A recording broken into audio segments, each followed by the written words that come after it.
one of the turning moments where basically was the high water mark of Ukraine.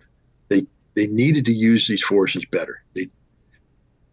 Politics is a mind game, and the one way that you avoid making stupid decisions based upon politics is being mature and understanding what's going on. And had the Ukrainians used these 30,000 troops as a fire brigade, because what is the goal of NATO? What is the stated goal of NATO in Ukraine?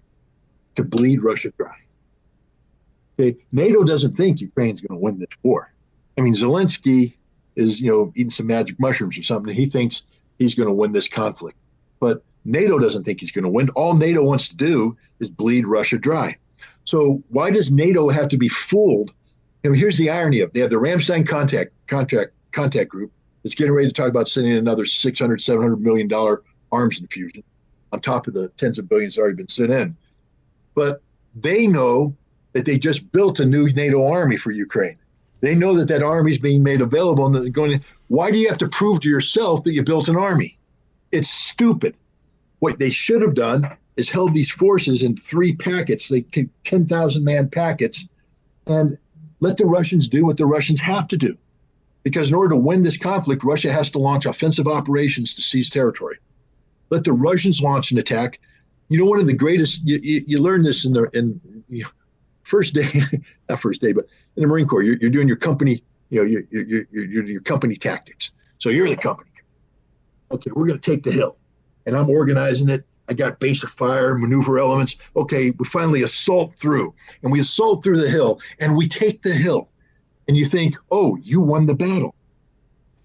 But you're actually weaker at that moment than you have been since the fight began. Because by the time you take the hill, your units are dispersed. You have a lot of casualties. You have ammunition. Guys have used ammunition. There's some guys with a lot of ammunition, some guys with no ammunition. There's confusion. The platoon commanders don't know where actually all their squads are. The squad leaders don't know where all their fire teams are. And you, the company commander, don't know squat. Your base of fire is displacing because you're trying to bring them up to the hill, and your maneuver elements are just dispersed all over the place. This is why when you're the defense, the first thing you learn is when they attack, withdraw, let them come in, regroup, and then you immediately counterattack. Because now that OODA loop thing and the counterattacking force that knows what it wants to do has a tighter OODA loop, and those guys who just took the hill have a sloppy OODA loop, and they're gone. So that's a prize. Russia attacks now. They achieve a breakthrough. And at that moment of the breakthrough, when everybody says, Russia won, you now hit them with a 10,000 man armored fist that says Russia didn't win. And you beat them down, you inflict casualties, you seal the flight, and then you pull back. And you do this over, and Russia's going to push you forward incrementally. But if you do this, what's going to happen? You're going to bleed the Russians white. And that's the last thing the Russians want. They don't want to bleed white. This isn't World War II. This isn't the Great Patriotic War. They're not willing to sacrifice 900,000 men to take a city. If you study the final battles of the Eastern Front, where the German army was defeated already, but they kept fighting. Look at the casualty lists of the Soviets. They're losing 100,000 men, 200,000 men, 60,000 men, 80,000 men. These are in the last days and weeks of the war. The casualty rates were outrageous. Russia doesn't want to get involved in that kind of fight in Ukraine. And what the Ukrainians did by engaging in this stupid counteroffensive, just a dumb counteroffensive for political points only, political points against themselves. Again, I come down to the point, who are they trying to convince? They built the army. They don't have to prove to themselves anything. NATO's going to continue to provide the equipment. It was dumb. And it's going to take them months to rebuild this capability, if they're able to rebuild it at all. Because one thing you can say about the Russians is they make mistakes like everybody else. They learn from their mistakes. There was a Russian commander. I actually had the privilege of interviewing him a couple of weeks ago, Alexander Khodakovsky of the Vostok Battalion from the Donetsk People's Militia. And he said, he wrote, he's very honest. He said, anybody who doesn't think we got, I'm paraphrasing him, but, that we took a black eye, you don't know what you're talking about. They hit us and they hit us hard and it hurt, But he said, This is a new army. This was a NATO army, and we learned a lot. We're not going to make the same mistake again. That's the thing. Russia preserved its most precious resource, its manpower. They learned this lesson, and it's never going to happen to them again. They had one of the greatest intelligence failures in modern history. I think it's up there with the 1973 failure of the Israelis when it came to the Yom Kippur War and the failure to anticipate the Egyptian crossing of the Suez Canal. This is up there with that. It's a horrible intelligence failure, but the Russians learned.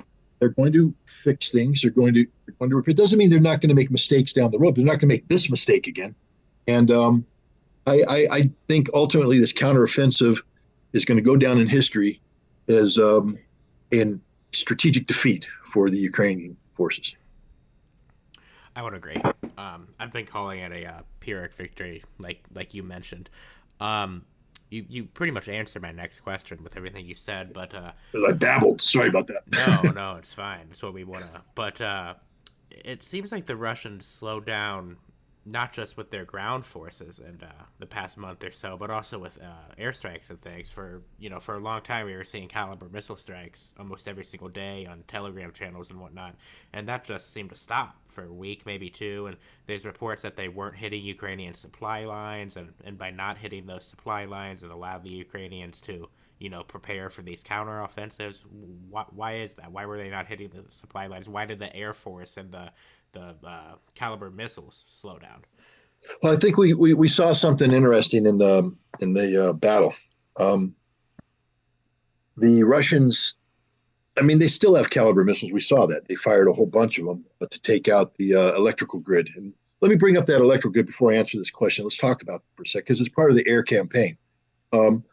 When this war started, a lot of people, including myself, thought the Russians were going to come in doctrinally, and that they would lead off with what the equivalent of the Desert Storm strategic air campaign, to totally wipe out Ukrainian infrastructure, et cetera, weaken lines of communication. They didn't do that because it's a special military operation that's designed to reduce damage to Ukrainian civilian infrastructure and try to avoid unnecessary casualties amongst the Ukrainian civilians and even amongst the Ukrainian military. The goal wasn't to wage a war of annihilation. It was to get the Ukrainian military convinced to give up. So they came in soft. It's like I said, not just switching your stance from left foot forward to right foot forward, but, tying one of your hands behind your back kind of thing.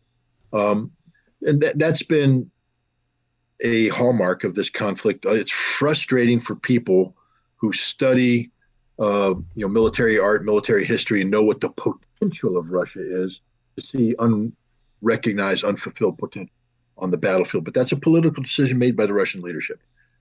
I believe that Russia began planning for this conflict, at least the potential of this conflict, as far back as 2007. I think they've been building up ammunition stocks that are, that are sufficient. But I don't believe Russia ever planned for this war to last 6 months. I don't think they did. That doesn't mean that their military people didn't say, we're going to,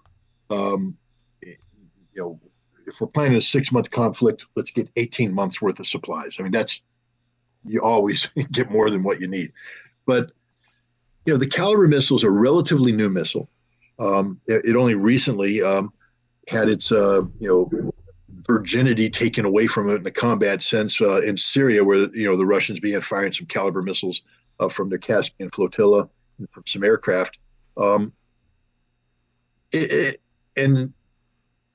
there's not an infinite supply of calibers. I mean, they're technically